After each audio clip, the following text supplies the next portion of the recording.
Welcome back to the Chanel USD Coins coin collectors and treasure hunters. Today, we're diving deep into the incredible story of a seemingly ordinary coin that's become the talk of the numismatic world, the 1967 Liberty One dime from the United States. At first glance, it might appear like just another 10-cent coin you'd find in your pocket change, but some rare versions of this particular coin have stunned collectors and experts alike by being valued at up to $880,000. That's right, a single dime that could be worth more than a house, a sports car, or even a small island. How did a coin with a face value of just 10 cents reach such staggering heights in the collector's market? The answer lies in a fascinating combination of history, rare minting errors, striking mistakes, and nearly impossible to replicate variations that make these coins priceless to the right buyer. Let's take a journey through the past to uncover the reasons why this 1967 dime holds such extraordinary value, especially those with extremely rare mint errors. To understand the significance of the 1967 Liberty dime, it helps to explore its historical context. The 1960s were a time of great change in America. The country was adjusting to new economic realities, cultural shifts, and significant changes in the U.S. Mint itself. Prior to 1965, U.S. dimes were struck using 90% silver. But in 1965, a significant change occurred. The U.S. Mint transitioned to a clad composition, a core of pure copper sandwiched between two outer layers of copper nickel. This change was driven by the rising cost of silver and the increasing demand for coins in circulation. The year 1967 was only the third year of producing dimes with this new clad composition, and with the transition still fresh, the mint was under a great deal of pressure to produce coins efficiently and in mass quantities. Because of this pressure, 1967 saw the emergence of several unusual and fascinating minting errors, especially in the dime series. One key point to note is that dimes struck in 1967 do not bear a mint mark. From 1965 through 1967, the mint deliberately omitted mint marks as part of its effort to discourage coin hoarding during the coin shortage crisis of the mid-1960s. This decision adds an extra layer of mystery to error coins from that time. Since no mint mark was used, we can't be certain if a specific error coin was minted in Philadelphia, Denver, or San Francisco, which makes identifying the origin of an error coin all the more intriguing and difficult. But despite the absence of mint marks, certain physical characteristics and striking anomalies help experts deduce their likely place of origin. Let's now explore some of the jaw-dropping mint errors and mistakes that make certain 1,967 dimes worth tens of thousands, and in some cases, hundreds of thousands of dollars. One of the most valuable categories of error coins involves those struck on the wrong planchet. Imagine a dime being mistakenly struck on a planchet intended for a penny, a nickel, or even a foreign coin. These are known as wrong planchet errors. In 1967, the U.S. Mint produced coins of various denominations, and occasionally, due to human error or equipment malfunction, a blank meant for another coin would slip into the minting press for a dime. When this happens, the resulting coin has an incorrect weight, diameter, and sometimes coloration, making it immediately noticeable to a trained eye. For instance, a 1967 dime struck on a copper penny planchet weighs significantly less than the normal 2.27 grams of a dime. It also lacks the nickel's silvery appearance and instead has a distinct copper-red color, similar to that of a 1-cent coin. Collectors go wild for such errors. Even rarer is the discovery of dimes struck on foreign planchets. During this era, the U.S. Mint struck coins for foreign countries, and occasionally a blank intended for a foreign coin, say, from South America or the Caribbean, could accidentally be used in the production of dimes. These types of minting errors are so rare that only a few known examples exist, making them astronomically valuable. Another extraordinary error involves off-center strikes. This type of error occurs when the coin blank is not properly aligned within the minting press, resulting in a design that is visibly shifted away from the center. The amount of off-centering can vary from slight to extreme. Generally, the more off-center the strike, while still preserving a visible date, the more valuable the coin becomes. An off-center 1967 dime that shows more than 50% blank space yet retains a fully visible date and readable lettering can easily fetch thousands of dollars, depending on its condition. Die cap errors also rank among the most fascinating and visually striking types of mistakes. This error occurs when a coin becomes stuck to the die and continues to strike other planchets.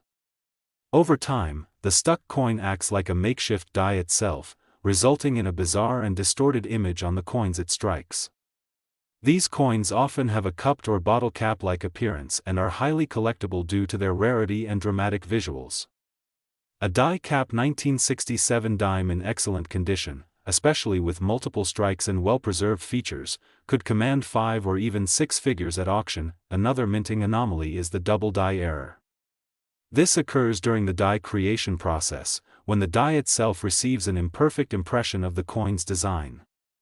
As a result, coins struck with such a die exhibit noticeable doubling on various design elements, such as the date, lettering, or features like Roosevelt's profile. Double die obverse and reverse coins are among the most sought-after error coins in the collecting community. Although no mainstream double die 1967 dime has yet been widely documented like the famous 1955 cent, there are rumored examples and privately held coins with this error that may eventually enter public collections. If one with strong doubling and pristine condition were to hit the market, it could be valued in the hundreds of thousands. Let's also consider the value of full bands designation on the reverse of the coin, particularly on the torch's horizontal bands. On Roosevelt dimes, collectors place great value on well-struck coins that display full and distinct horizontal lines, or bands, across the torch. These are known as full torch or full bands, FB, coins. Achieving this level of detail requires fresh, well-aligned dies and proper striking pressure. In 1967, because of the rush to meet demand and the lack of special handling for collectors, few coins were struck with the kind of care that results in strong detail. A 1967 dime with full bands and high-grade condition, especially if it also features an error, can be exceptionally valuable. Some of these rare FB examples have been graded MS68 or even higher by third-party grading services like PCGS or NGC, making them worth tens of thousands. Let's talk about transitional errors. These occur when a coin is struck using the design or metal composition from another year, usually due to a failure to switch dies or planchets at the appropriate time. Although the clad composition of the 1967 dime was supposed to be consistent across that year, there are rumors and a few unverifiable claims of 1967 dimes being struck on leftover 90% silver planchets from 1964. If such a coin were found and authenticated, it could easily become one of the most valuable Roosevelt dimes ever discovered. Its uniqueness and the mystery surrounding its creation would drive its value through the roof, potentially even beyond the incredible $880,000 threshold that has already been proposed for some theoretical examples. Clipped planchet errors are also intriguing. These errors occur when the coin blank is not properly cut from the metal sheet, resulting in a coin that has a curved or straight clip. Some 1967 dimes with dramatic clips, especially those with multiple clipped areas or retained clips, have sold for thousands. These coins are not only rare but also serve as visual proof of the mint's intense production schedule and the challenges it faced during this transitional era. Another valuable type of error is the broad strike. This error occurs when a coin is struck outside of its collar, resulting in a larger, flatter coin with distorted rims. A broad-struck 1967 dime with strong detail and no post-mint damage is considered rare and highly collectible. Combine this with another error type, such as an off-center strike or a misaligned die, and the value climbs even higher. Let's not forget about struck-through errors. These happen when a foreign object, like grease, cloth, metal shavings, or even wire, interferes with the minting process, leaving an impression on the coin's surface. A 1967 dime with a strong, unusual struck-through error that covers key design areas while preserving the date and lettering could easily be valued in the high thousands. Now, let's consider condition and grading, which are crucial to a coin's final value. A coin with an error is interesting, but a coin with an error that's also in pristine mint state condition is exponentially more desirable. Coins graded MS66, MS67, or higher are rare enough on their own for 1967 dimes. When you factor in a major error, such as a dramatic off-center strike, a clear double die, or a wrong planchet, graded in mint state condition, the value of the coin skyrockets. That's how we reach astronomical figures like $880,000. It's not just the rarity of the error, it's the rarity of the combination of error and perfect preservation that creates such a legendary status for the coin. What makes this coin even more captivating is the element of surprise. 1967 Liberty dimes are still being found in old change jars, inherited coin collections, and even in circulation. Every year, new examples of these rare error coins are discovered by sharp-eyed collectors and lucky individuals. It's possible. We're diving deep into one of the most intriguing, misunderstood, and highly valuable dimes ever minted in the United States, the 1974 Liberty 1 dime. Yes, that small coin with a face value of just 10 cents could, thanks to a combination of historical quirks and rare minting mistakes, be worth a jaw-dropping $790,000 or more in the right condition. You heard that right, $790,000 for a single dime. But why? What makes this coin so incredibly valuable, and what should you be looking for to determine if you might be holding one of these rare gems in your collection? Let's find out. To begin, we need to understand the background of the 1974 Liberty dime. In 1974, the Denver Mint was one of several facilities striking coins for circulation. The Denver Mint, identified by the D Mint mark on the coin, was responsible for producing millions of dimes that year. These coins featured the familiar design introduced in 1946, the Roosevelt dime, named after President Franklin D. Roosevelt, whose portrait graces the obverse. The reverse carries the torch, olive branch, and oak branch, symbolizing liberty, peace, and strength. At a glance, the 1974 dime looks just like any other Roosevelt dime, small, silver-colored, and made of a clad composition of copper and nickel. But under the surface of this ordinary appearance lies a series of fascinating errors and minting mishaps that transform it from everyday currency into a numismatic treasure. The value of coins like the 1974 Liberty 1 dime skyrockets when they feature extremely rare and significant errors. These errors can be caused by a number of factors during the minting process, from the use of incorrect planchets to double strikes, off-center strikes, and die anomalies. In the case of the 1974 dime, several categories of mint errors have been discovered over the years, each contributing to the coin's high value and desirability among collectors. One of the most discussed and valuable types of errors found on the 1974 dime involves off-metal strikes. These occur when a coin is accidentally struck on a planchet intended for another denomination. Imagine finding a dime that was struck on a penny's copper planchet. This kind of error is not only visually distinct, with its different color and weight, but also extremely rare.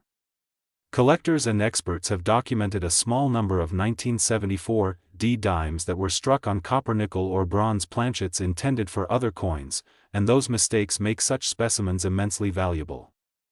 A 1974 dime struck on a penny planchet, for example, might appear reddish and be significantly lighter in weight than a standard dime. When authenticated, coins like these have sold at major auctions for tens of thousands, and in some cases, valuations have soared near the $790,000 mark for top-condition examples with multiple compounding errors. Another highly valuable error associated with the 1974 Liberty dime is the double die. A double die error happens during the die creation process at the mint, where a coin die receives a misaligned or doubled impression of the coin's design. When these dies are used to strike coins, the resulting coins show noticeable doubling in areas like the date, lettering, or design elements.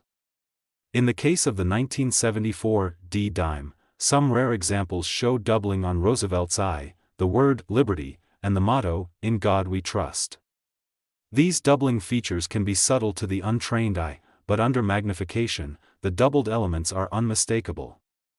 Coins with strong and clear doubling are among the most sought after in numismatics, especially when the error affects the coin's key features. In addition to off-metal strikes and double dies, the 1974 D dime has also been known to feature broad strikes and off-center strikes. A broad strike occurs when a coin is struck without a retaining collar, allowing the metal to expand outward beyond the normal boundaries. These coins often appear flattened or stretched, with a distorted shape that immediately signals something unusual. Off-center strikes, on the other hand, happen when the coin blank is not properly aligned in the press. Part of the design may be missing or misaligned, and in the most dramatic cases, a large portion of the blank is left unstamped. Off-center strikes of significant degrees, particularly those retaining full dates and mint marks, are extremely valuable. Another fascinating aspect of the 1974 D Liberty dime's value lies in transitional errors. In U.S. coin history, transitional errors often happen when the mint changes the metal composition or design, but old planchets or dies remain in use by mistake. While no major composition change officially occurred in 1974 for the dime, rumors and collector reports have suggested that some transitional planchets may have slipped through.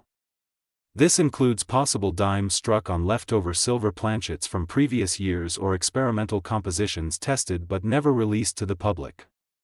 If confirmed, these transitional errors would make any such 1974 D dime incredibly rare and valuable, driving prices into the hundreds of thousands. In addition to minting errors, condition plays a crucial role in determining a coin's market value. Coins that are uncirculated or in mint state condition are far more valuable than those that have been worn down from circulation.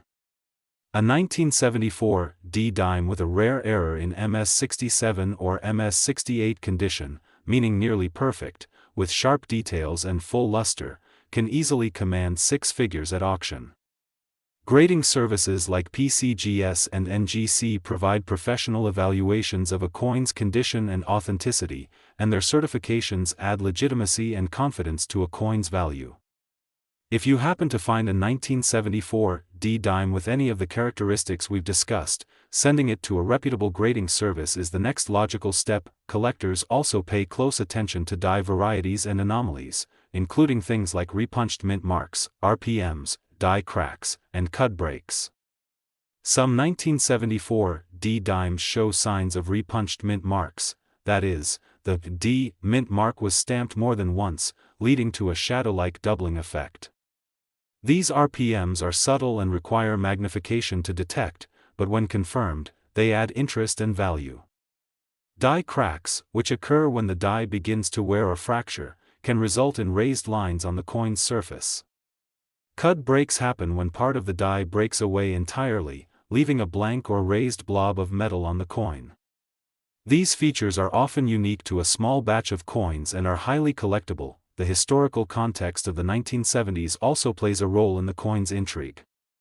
The 1970s were a time of transition and experimentation at the U.S. Mint. The minting equipment was being modernized, and a higher volume of coins was needed to support a growing economy. In this fast-paced production environment, quality control wasn't always perfect. Mistakes were made, and a few rare error coins slipped through the cracks, literally and figuratively. That's why certain years, like 1974, have produced coins that continue to surprise collectors decades later. Another element adding to the mystique of the 1974 D dime is its relative obscurity. While other dates and denominations, like the 1955 double die penny or the 1969 S double die, have earned widespread fame, the 1974 D dime remains something of a hidden gem. Its rarity and value are known mostly among dedicated numismatists, which means that many potentially valuable examples might still be out there in coin jars, collections, or circulation. The possibility that an ordinary-looking dime could be worth hundreds of thousands of dollars is exactly what excites collectors and treasure hunters. Let's not forget the emotional thrill and satisfaction that comes from discovering a valuable coin. For many collectors, it's not just about the money, it's about the history, the mystery, and the joy of uncovering something special. Each scratch, misprint, or oddity tells a story. With the 1974 D Liberty 1 dime, that story is one of production errors, overlooked details, and immense potential value. And when you think about it, the idea that a tiny coin, just 10 cents, could be worth more than a house is part of what makes coin collecting such a fascinating hobby. If you want to start hunting for one of these treasures, begin by checking your change. Look closely at any 1974 D dimes you find. Use a magnifying glass or jeweler's loupe to examine the details, especially the date, mint mark, lettering, and Roosevelt's portrait.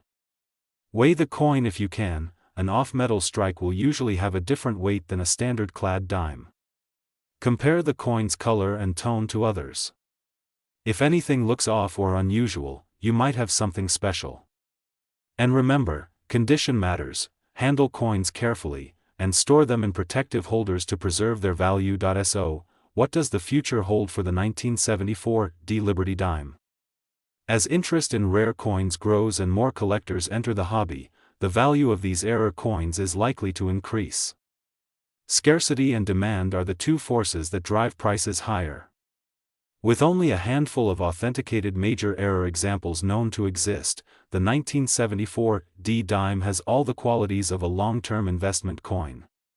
Whether you're a seasoned collector or a beginner just getting started, keeping an eye out for this specific coin could be your ticket to a major discovery. To sum it all up, the 1974 D Liberty 1 dime is far more than just a small piece of change. It's a coin with a complex story, rare errors, and extraordinary value. From off-metal strikes and double dies to transitional planchets and mint mark anomalies, the possibilities for unique and valuable varieties are endless.